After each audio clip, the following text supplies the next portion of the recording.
Hello guys, तो मैं Sophia personal teacher से आपके लिए केमिस्ट्री की एक और नई वीडियो के साथ में, और हम यहाँ पर पढ़ रहे हैं 2020 का एग्जाम पेपर। तो जैसे कि आप सब जानते हैं कि लास्ट वाली वीडियो तक हम क्वेश्चन नंबर 28 तक सॉल्व कर चुके थे। अब हम क्वेश्चन नंबर 27 को सॉल्व करने वाले हैं। बहुत ही इजी सा आपको एक क्वेश्चन दिया हुआ है जिसको हम कह रहे हैं question number 27। So question number 27 है आपका, write the names and structures, write the names and structure of monomers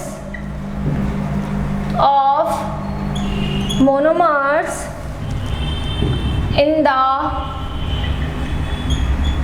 following polymers. ये कुछ पॉलीमर्स आपको दिए हुए हैं जिनकी आपको क्या बतानी है, जिनकी आपको मोनोमर यूनिट बतानी है। तो बहुत ही इजी सा ये क्वेश्चन है जिसको हम सॉल्व करेंगे। तो आपको बस सीधे सीधे से इसकी जो भी मोनोमर यूनिट है, ठीक है, वो बतानी है, और उसके अंदर जो भी आपका पर्टिकुलर टाइप है उस मोनोमर यूनिट का वो आपको बताना है, उनका स्ट्रक्चर भी बताना है।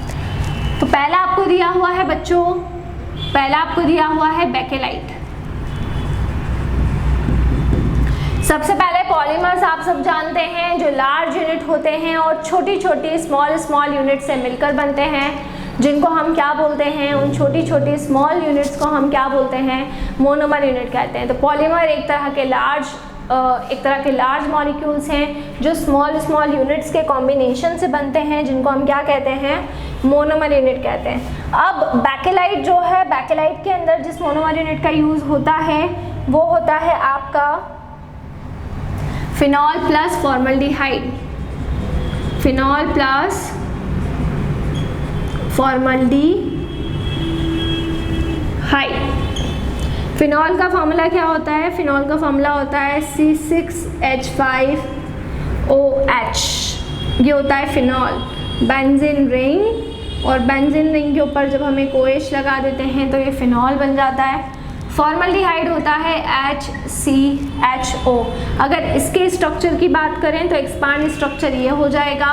और अगर हमें फॉर्मल्डिहाइड का भी स्ट्रक्चर ड्रॉ करना हुआ तो हम कैसे कर सकते हैं? कार्बन के साथ डबल बॉन्ड से ऑक्सीजन, इधर हाइड्रोजन और इधर हाइड्रोजन।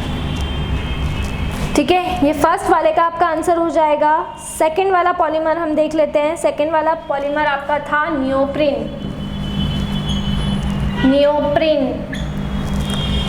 ठीक है, सो नियोप्रीन के केस में क्या होगा?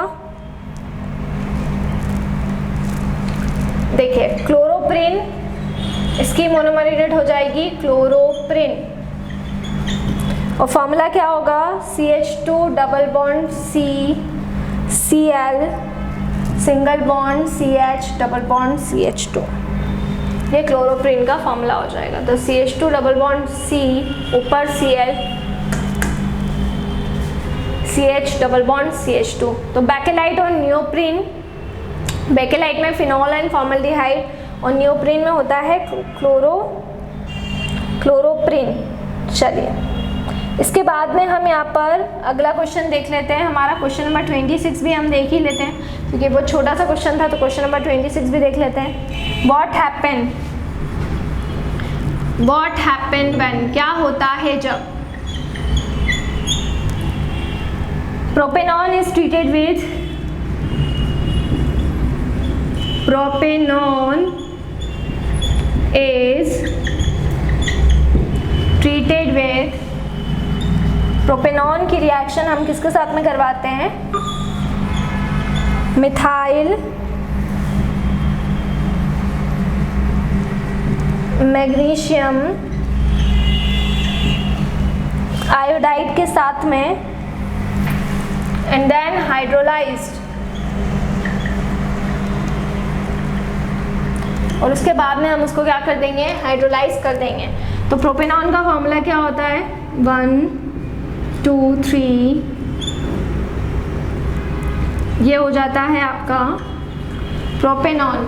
और प्रोपेनॉन की रिएक्शन हम मिथाइल मैग्नीशियम आयोडाइड से करवाते हैं, तो इसका फॉर्मूला होता है CH3MgI, मिथाइल मैग्नीशियम आयोडाइड। ये होगा प्रोपेनॉन और रिएक्शन करवाएंगे मिथाइल मैग्नीशियम आयोडाइड से। तो क्या होता है बेटा, देखो डबल बॉन्ड ब्रेक होगा ऑक्सीजन वाला, तो कार्बन O और ये MgI इस ऑक्सीजन से जाके जुड़ जाएगा, ग्रिग्नार्ड रिएक्शन नहीं है। और ये जो CH3 है वो इस नीचे कार्बन से जाके जुड़ जाएगा। बचा क्या, ये आपका इंटरमीडिएट बन गया है ना, ये आपका क्या बन गया है, इंटरमीडिएट बन गया है। और फर्दर जब आप इसको हाइड्रोलाइज करवा देते हैं तो एक हाइड्रोजन इस MgI को रिप्लेस कर देगा।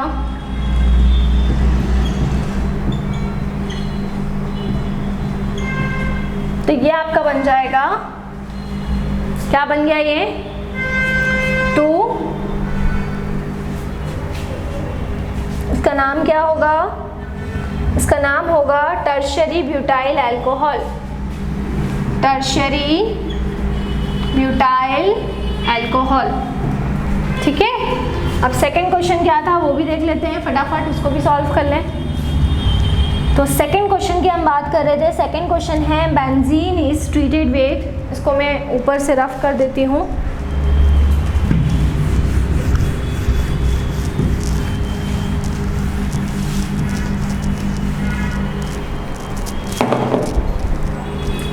तो सेकंड क्वेश्चन हमारा हो जाएगा बेंजीन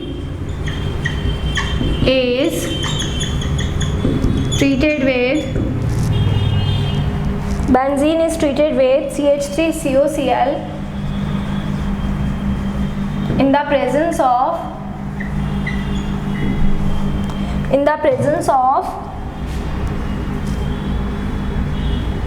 anhydrous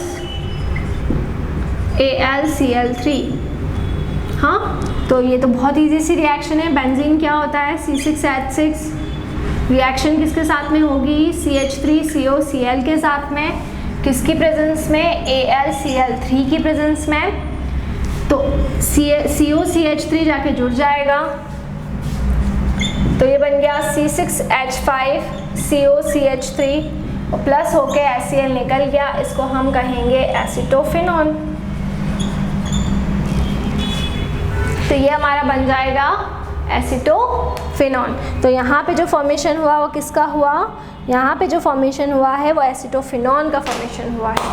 तो ये दो रिएक्शन क्वेश्चन नंबर 26 और क्वेश्चन नंबर 27 जो था ये आपका हो चुका है कंप्लीट, और इसी को आपको बहुत अच्छे से यहाँ पर कवर अप करना है। ठीक है, तो एक में हमको मोनोमर यूनिट्स बतानी थी और एक में हमको रिएक्शंस बतानी थी, है ना। इसके बाद में नेक्स्ट वीडियो में हम 2020 के कुछ और क्वेश्चंस को सॉल्व करने वाले हैं।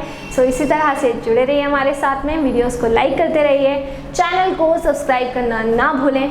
कोई भी डाउट, कोई भी क्वेरी हो उसे आप कमेंट सेक्शन के अंदर डाल सकते हैं। और अगर आप हमसे ऑनलाइन होम क्लासेस पढ़ना चाहते हैं तो हम आपको ऑनलाइन होम क्लासेस की फैसिलिटी भी प्रोवाइड करा रहे हैं। हमसे ऑनलाइन होम क्लासेस पढ़ने के लिए डिस्क्रिप्शन में जाकर सारी डिटेल्स ले लें और हमसे कांटेक्ट करें। घर पर रहें, सुरक्षित रहें, बाहर ना निकलें, बहुत ज़रूरी हो तो ही बाहर निकलें। Stay home, stay safe and study hard. दूसरी चीज़, मैंने आपको 11, 12 और बाकी का जो भी कंटेंट कराया है तो वीडियोस देखें आप। अगर आपको कोई टॉपिक नहीं मिलता है तो आप बिल्कुल कमेंट सेक्शन में डालें, वो टॉपिक मैं आपको कवर अप करवाऊँगी। 2020 का पूरा पेपर आपको अवेलेबल है। इसके बाकी के वीडियोस देखने के लिए प्लेलिस्ट के फोल्डर में जाएं, 2020 टाइप करें, वहाँ पे आपको बाकी की वीडियोस मिल जाएंगी। Stay home, stay safe and study hard.